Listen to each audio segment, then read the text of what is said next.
Prison cells. Who really owns them? Good morning. It is Wednesday, very early. Welcome to Convict Inc. I'm your host, Robert Rosso. If you have not subscribed to this channel, please do so. Please like this video and share it. I was talking to somebody the other day, and we were telling different, or talking about different issues related to content for this channel. He will be on. The guy did a long time in federal prison. He has a lot of stories. So the issues of cells came up. One of many things that came up, I should say. But I thought this would be a good opportunity to explain a situation about cells. And we're talking about cells in a cell block, okay? Just in case there's anybody misconstrues this. So here's the deal. This happens. I've seen this happen in FCIs. I've seen this happen in USPs. I cannot say that I recall happening in Arkansas since it was mostly dorms, but here's the deal. In federal prison, let's stick with the feds. In federal prison, especially the FCI highs and the higher security prisons, different races. I've mentioned before about how racialized the federal system is. The most racist place in the United States are arguably in prison still. We are separated by what televisions by color first, and what televisions we can watch: black TV, white TV, Hispanic TVs. Who works out on the weight pile at sometimes, certain instances, and of course, which cell belongs to who. Now, I'm going to give you some examples of how this plays out. So you might first have a group of white guys, for example, okay? So you'll have white cells. Within the white cells, you might have dirty white boy cells, SAC cells, AB cells, whatever, okay? I've seen that play out. Then within African Americans, you'll have GD cells, or, well, that goes different nationalities. You will have Crip cells, blood cells. It gets to be really tricky, and it gets to be a mess. And I would argue that within a 2-year period, what are white cells might be black cells, what are black cells might be white cells. Usually people come in, the guys that want to politic real tough, and it stands to reason. And what they'll do is they'll really get on the cells, the white cells, black cells and stuff. And let me tell you something. It's not a bad idea. It does work out. But here's what ends up always happening. And this came out of my friend's mouth the other day, and it was spot on. So here's how it goes. I'm going to use an example from him, and I'll let him tell his own story, but this is perfect, okay? Victorville arguably is the Aryan Brotherhood yard. You guys have heard me talk about the ABs before, and I've said the ABs aren't what they used to be, but when it comes to Victorville, I can't say every day, I can't say things change, but when it comes to Victorville, that is a California yard, and let's just call it an AB stronghold, if nothing else, okay? So what happens is, inside each unit, the ABs will have somebody, let's say, for example, there's an AB presence on the yard, because there has been times when there wasn't. There's an AB presence on the yard, and the ABs, so that is their yard, okay? So everybody kind of falls in line under them, or at least gives them respect because they're in the back door, California, whatever, okay? I want to be really careful about this because this is fluid and things do change when it comes to this cell situation. But for all intents and purposes, let us just say we are in USP Victorville, and it is predominantly an Aryan Brotherhood yard, and there are other white guys or even gang members that do kind of tip their hat to the brand, so to speak, okay? So you've got different blocks.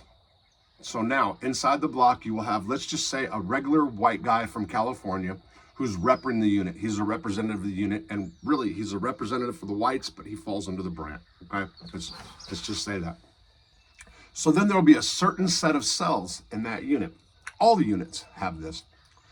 And you'll have a number of which are white cells. Okay. So what I've noticed that happens with white guys a lot, I've seen this happen with the small amount of Pisces too, is that there'll come a time when they'll have, let's say, 2 or 3 empty cells that are white cells. They just didn't have the white numbers to populate the cells. I hope I'm making sense. So there's not enough white guys to actually fill these cells that are the white cells, okay? So then you've got staff, okay? Staff lets this play out. They would rather have the prisoners policing themselves when it comes, especially in the maximum security prisons, because of all the violence. So they do let this happen, all right? But then somebody will come off the bus. Then they will need bed space for somebody that's other than white, all right? So now you have a case manager, unit manager, counselor, who's ever, actually it's the case managers usually who do the bed, I believe. The case managers will say, we've got a Puerto Rican coming in and we're putting him in that cell. And you're like, you can't do that. It's a white cell. They're like, what? You got to work that out. Okay. So now what happens is something like this. And this is a perfect example. I don't want to say your name yet. I will give you a shout out for this piece, but here's how it goes down. In this particular case, what happened was this person was in Victorville. He was in the block. I believe he had the block. I believe he was the white rep. I remember him saying this now. Guy was also a dirty white boy at the time.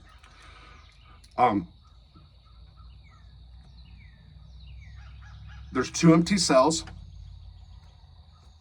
A Puerto Rican guy comes in, and or a Puerto Rican guy's there, from what I understand. A Puerto Rican guy was there, and this guy's got the sack, okay? So these cells are gonna be occupied. This guy comes in, he wants to buy a cell, okay? So those cells can be for sale.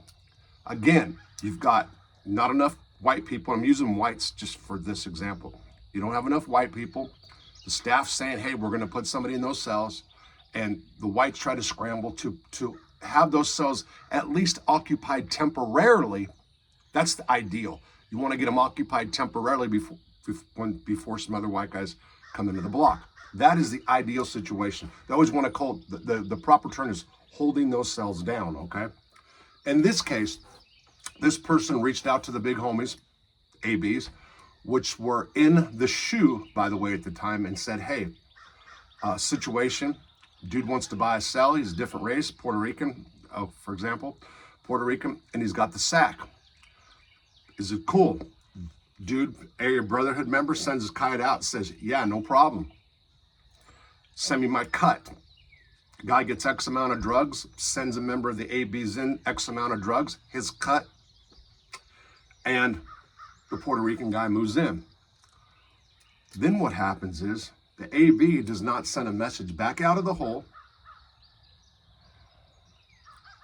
The guys move in, Puerto Rican guy moves in, and all of a sudden the rest of the white guys on the yard are all headhunting for this dude because he just moved some other in the cell.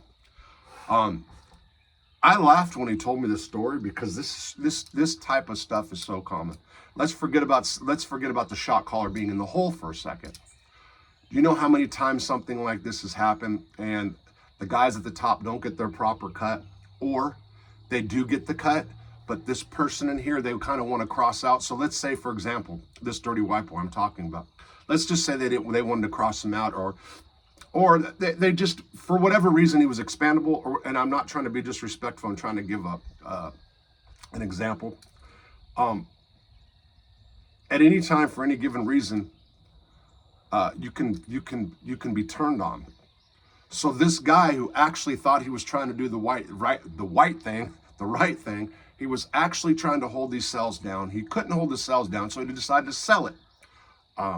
Seems like a pretty good deal to me. So he's trying to sell this cell to at least make something off and kick up the proceeds to the main guys, and the main guys don't get his back. This is prison bullshit, people. This happens all the time in prison politics.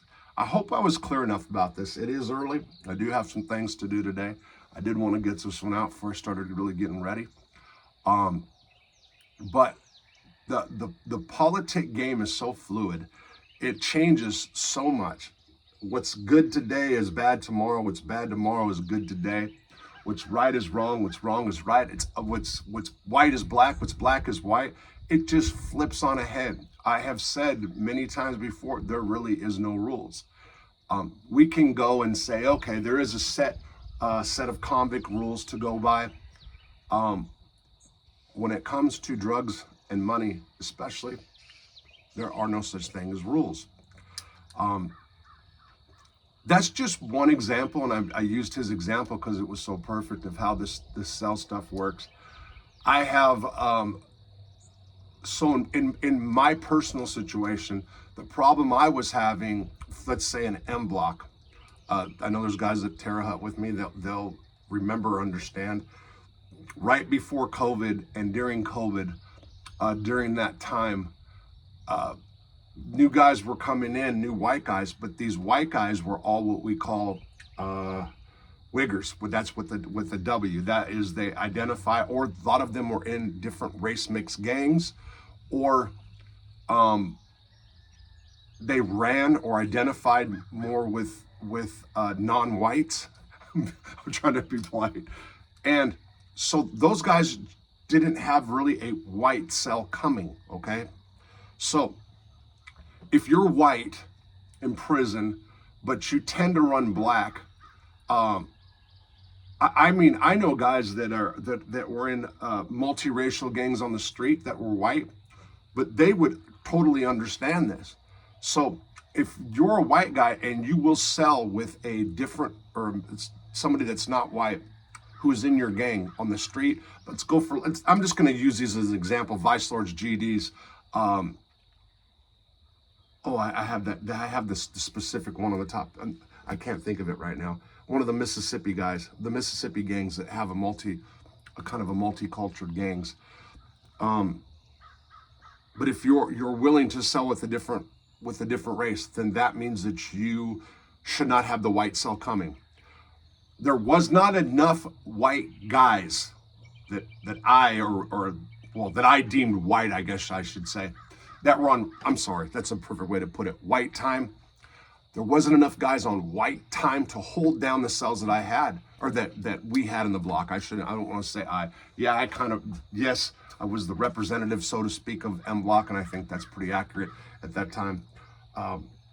But for cell placements and stuff like that, just kind of being the voice or whatever. That was really during COVID, and it was a mess. It was dealing with that cell situation was an absolute nightmare. And again, it was because so many of the white guys came in that spoke Ebonics or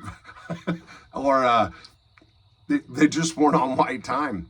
And it was a challenge trying to hold that down, and it got to be just, man, that was a rough gig, just trying to balance that all out. So then what happens is, then you've all of a sudden got like 5 white guys off the bus, and they don't have white cells. And let's say they get put in a GD cell or a Crip cell or whatever. Now they've got to get out. These cells are full of whites that really aren't on white time. And man, if this doesn't want to keep you out of prison in general, I'm not doing this story any justice, because that's such a bunch of BS. It was really a bit. Now I'm going to say that again, prison is real racialized. Guys come to prison, they want to stick with their own, and that happens. And so it's not necessarily a bad thing with the way it's set up in prison right now, but it is a real thing. Okay. It is early. Again, I did want to get this one out here bright and early today. By the way, the interview I did yesterday, if you guys watched with Eon, there is a piece of it up right now. I didn't even know it went up automatically. I'm going to get him back on. Power went out yesterday. I thought it was lightning at first. I guess it wasn't. It was just a power outage.